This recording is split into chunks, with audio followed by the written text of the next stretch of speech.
আসসালামাইকুম ভিউয়ার্স, আশা করি সকলেই ভালো আছেন। আজ চলে আসলাম একটি মাইক্রো ওভেনের সার্কিট নিয়ে। ইতিপূর্বে একটি টেকনিশিয়ান ভাই আমাদের কাছে নিয়ে আসছে। এটা হচ্ছে এলজি একটি নর্মাল মাইক্রো ওভেন। এটাতে সমস্যা হচ্ছে পাওয়ার আসতেছে না। তো আপনারা দেখতে থাকেন, এটা পাওয়ারটা আমি ফাইন্ড আউট করছি যে কি সমস্যা হয়েছে। তো আমরা সার্কিটটা এখন কভার থেকে খুলে নিচ্ছি, যে দেখব কি সমস্যা হচ্ছে, পাওয়ারটা কেন আসতেছে না।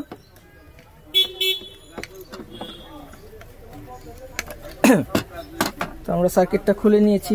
তো আমরা কারেন্টের লাইনটা দিয়ে দেখব। এই হচ্ছে এসি প্লাগ, আমি প্লাগিং করছি। তো কোনো রেসপন্স দিচ্ছে না। তো আমরা এখন ভোল্টেজটা মাপবো যে এসি ভোল্টেজ আমার ইন হলো কিনা। হ্যাঁ, এসি ভোল্টেজ মিটারটা দেখাও। এই হচ্ছে এসি ভোল্টেজ, আমার 220 ভোল্ট আসতেছে। তো আমার সার্কিট পাওয়ার আসতেছে না। তো প্রাথমিক অবস্থায় আমরা ফিল্টারের ভোল্টেজ আছে কিনা সেটা দেখব, 300 ভোল্ট আসতেছে কিনা। তো এখানে 300 ভোল্টও আসতেছে না। তো এখানে একটি লিনার খারাপ আছে, সেটা আমরা পেয়েছি, এবং আমার যত সম্ভব আইসিটাও খারাপ। তো আপনারা ধৈর্য সহকারে দেখতে থাকেন। তো আমরা এখন এই আইসিটাকে রিমুভ করব। তো আমরা যেটা পেলাম, লিনারটা খারাপ হওয়ার কারণে, আইসিটা শর্টের কারণে লিনারটা খারাপ হয়েছে, এই আইসিটা খারাপ আছে।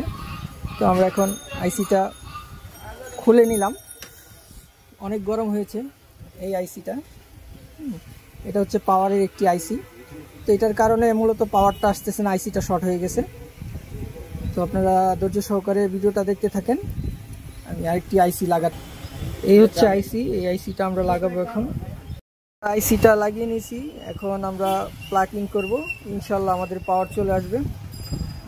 তো আমরা সব কিছু লাগিয়েছি।